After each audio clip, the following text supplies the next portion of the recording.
श्री सद्गुरु महाराज की जय। श्री सद्गुरु महाराज की जय। श्री सद्गुरु महाराज की जय।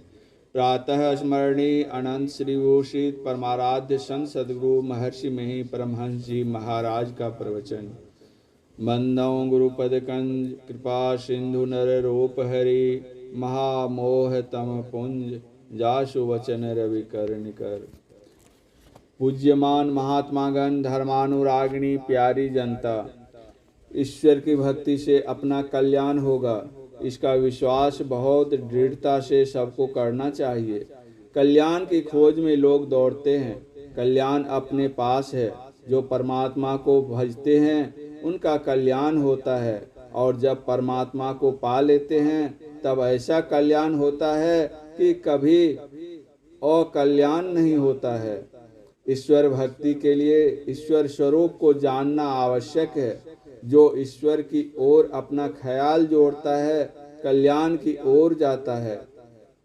ईश्वर इंद्रियों को गोचर नहीं है। बाहर में ईश्वर को कोई पहचान नहीं सकता है। ईश्वर सर्वत्र है ही है, कभी नहीं रहेंगे ऐसी बात नहीं। कभी चले जाते हैं, कभी चले आते हैं ऐसा नहीं। सर्व देश में रहते हैं, सर्व काल में रहते हैं, लेकिन इंद्रिय ज्ञान में उनको पहचानना असंभव है, इसलिए बाहर में नहीं पहचान सकते। फिर बाहर में क्या पकड़े जिससे ज्ञान हो कि यह परमात्मा का रूप ही है। संतों ने कहा कि संसार में जितनी तेजोमयी विभूतियां हैं सभी परमात्मा की हैं। इसलिए ईश्वर को किसी इंद्रिय गोचर विभूति का अवलंब लेकर ईश्वर भजन करने के लिए जो कहा है वह ठीक ही कहा है। परमात्मा की कौन विभूति है जो महिमा से युक्त है? यह जो हम प्रकाश देखते हैं, संसार में प्रकाश नहीं हो तो प्रकाश से विहीन संसार की क्या हालत होगी। इस संसार में कोई बड़े प्रभावशाली व्यक्ति हो और प्रकाश नहीं हो तो कोई किसी को पहचान नहीं सकेंगे, कोई काम का नहीं होगा, संसार का सारा काम भ्रष्ट हो जाएगा। मैं कहता हूँ कि यह प्रकाश परमात्मा की विशेष विभूति है। दूसरी विभूति यह है कि जिसको शब्द कहकर पुकारते हैं, प्रकाश के अंदर रहकर काम चलता है, अंधकार के अंदर भी कुछ काम चलता है, लेकिन बिना शब्द के काम नहीं चलता।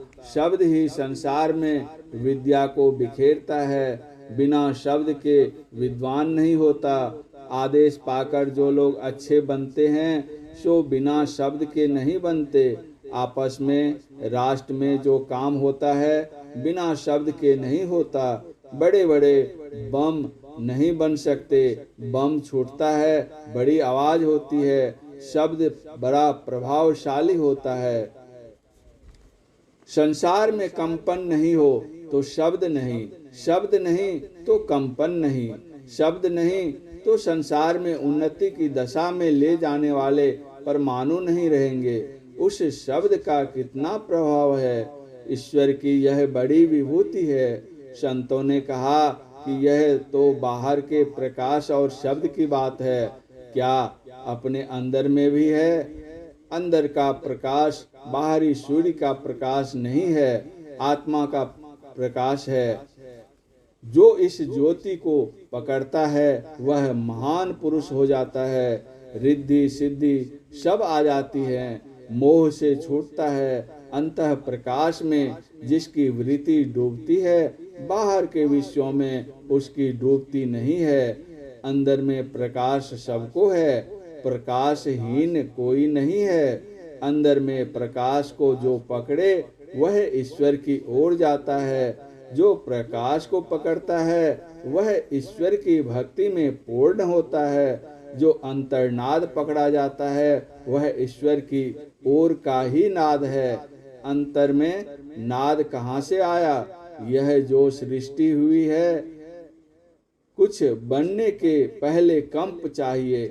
एक शब्द व एक अक्षर का उच्चारण करते हैं सभी कंपनमय हैं।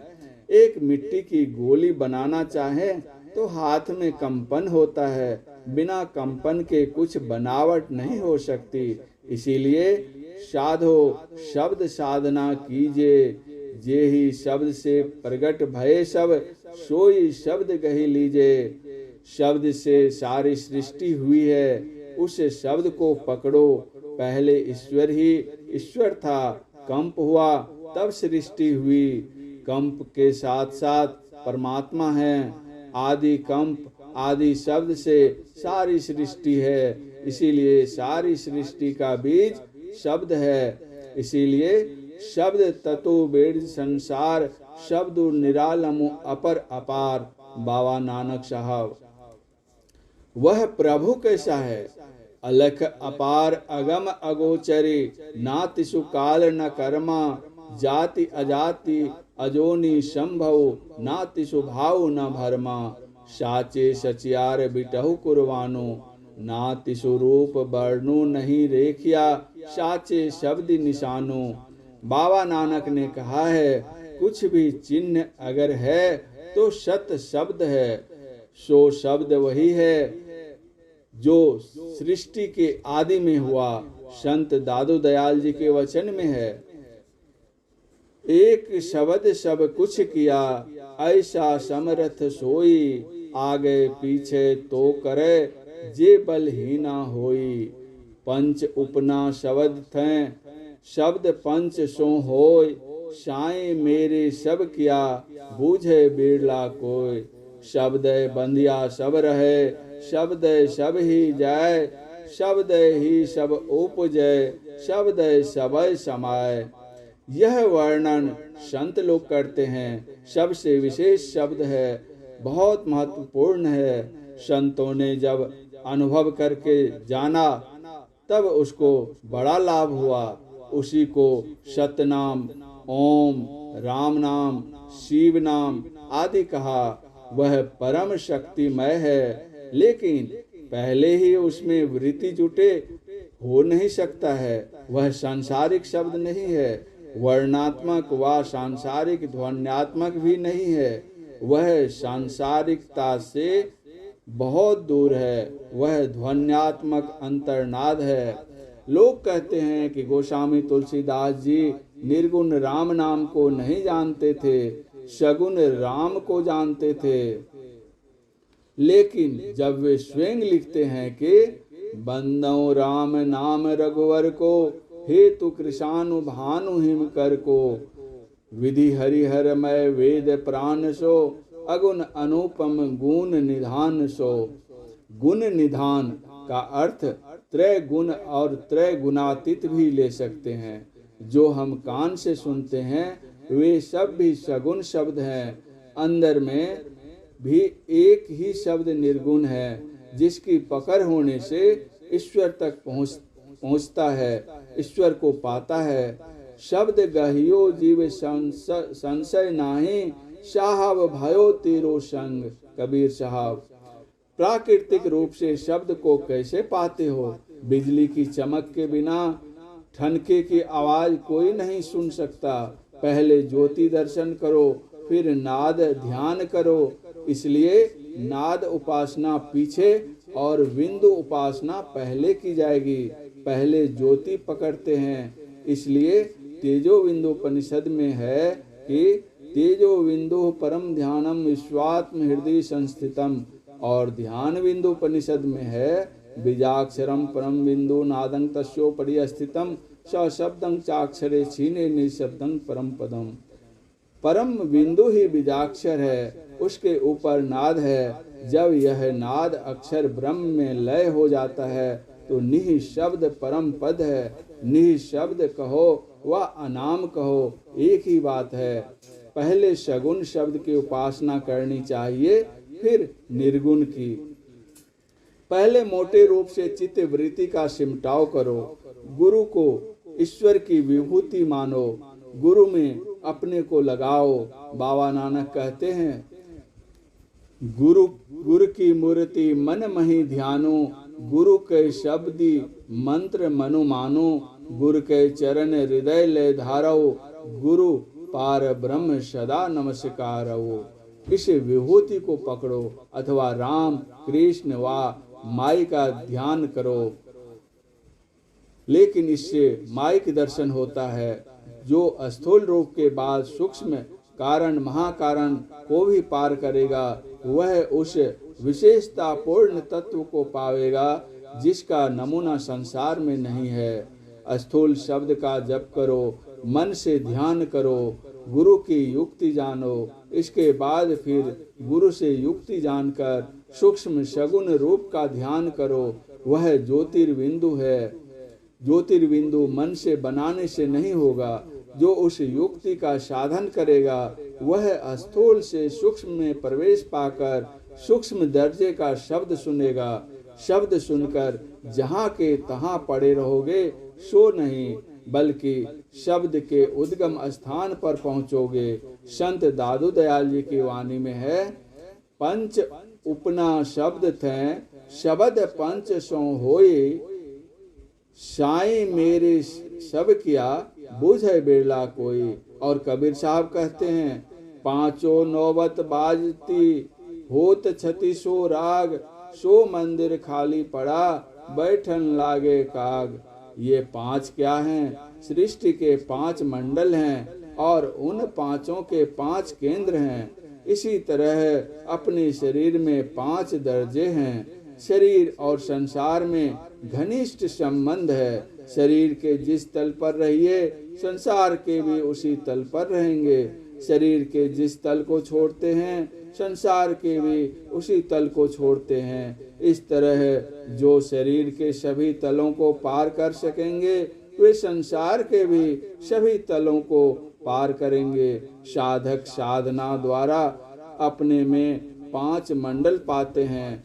5 मंडलों से विशेष सृष्टि नहीं हो सकती। कोई भी मंडल बनने के लिए उसका केंद्र होगा और कुछ बनने के लिए कंप चाहिए। वह कंप उस मंडल भर में व्यापक होता है और ऊपर के मंडल का शब्द नीचे के मंडल में स्वाभाविक ही व्यापक होता है। संतों ने उसके लिए उपाय बताया कि पहले स्थूल मंडल के शब्द को पकड़कर उसके केंद्र पर आरूढ़ होकर आगे बढ़ो, किंतु उस शब्द को पकड़ने के लिए एक बिंदुता प्राप्त कर लो। हाथरस के तुलसी साहब ने कहा, श्रुति ठहरानी रहे आकाशा, तिल खिड़की में निस दिन बासा, गगन द्वार दिशे एक तारा, अनहद नाद सुने झनकारा। ऊपर का शब्द नीचे दूर तक जाता है। स्थूल के केंद्र पर पहुंचने पर सूक्ष्म नाद सुनाई देगा, उसको पकड़कर उसके केंद्र पर पहुंचा जाएगा।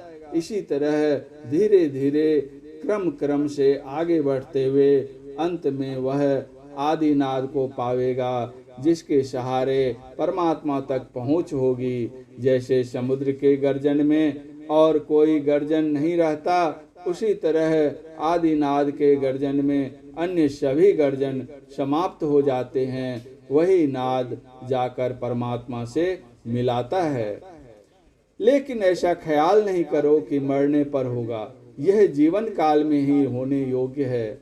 शरीर अनेक बार मरा है, लेकिन जीवात्मा अमर है।